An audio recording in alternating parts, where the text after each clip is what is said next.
Здравствуйте, дорогие зрители!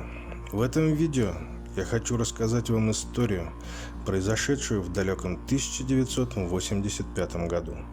Эта история произошла с американской подводной лодкой «Балтимор», бортовой номер SSN-704. В конце лета 1985 года командование ВМС США направило «Балтимор» в район севернее Норвегии для наблюдения за советской подводной лодкой типа «Зулу-4». По разведданным ВМС США стало известно, что данная лодка постройки 50-х годов была одной из немногих научно-исследовательских лодок ВМФ СССР, которые неоднократно замечали в данном районе.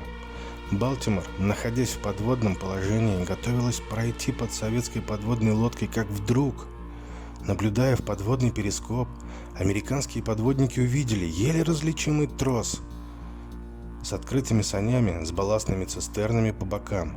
В санях находился водолаз, облаченный в скафандр с воздушными шлангами, идущими к лодке. Командир подводной лодки «Балтимор» отдал приказ соблюдать тишину и передвигаться по лодке только в резиновой обуви. На борту отключили холодильник и даже аппарат по производству сока. Работала только кофеварка в кают-компании. Гидроакустики подлодки «Балтимор» ловили еле слышные звуки копки песка на глубине 100 метров. Перехватывая разговоры по внутреннему телефону на борту советской подлодки, экипаж «Балтимор» понял, что советские моряки ищут подводный кабель связи на дне. Военно-морской разведке США было известно, что такой кабель, идущий по дну из Мурманска в Англию, был проложен еще в далекие царские времена.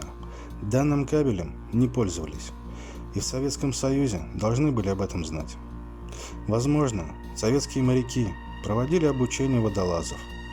По-видимому, Советский Союз готовился догнать США в деле подслушивания подводных кабелей связи.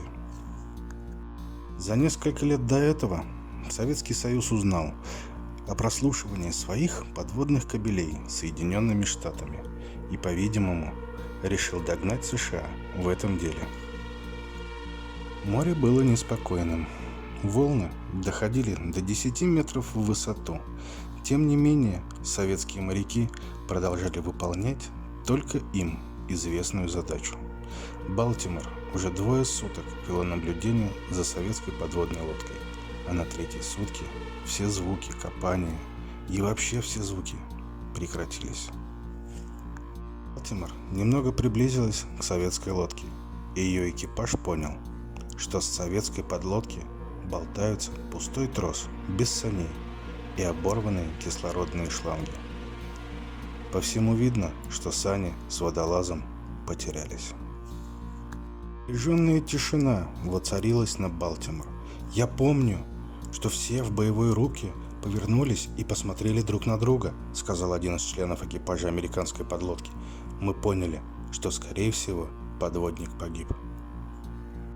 И для нас не имело значения, гражданином какой страны он являлся. Вот такой вот трагический случай произошел с подводниками США и СССР в годы Холодной войны. Если вам понравилось видео, не забывайте поставить пальчик вверх, подписаться на канал. Этим вы поможете мне с продвижением моего канала. А мы встретимся с вами в следующем видео. Оставайтесь на связи. До скорых встреч.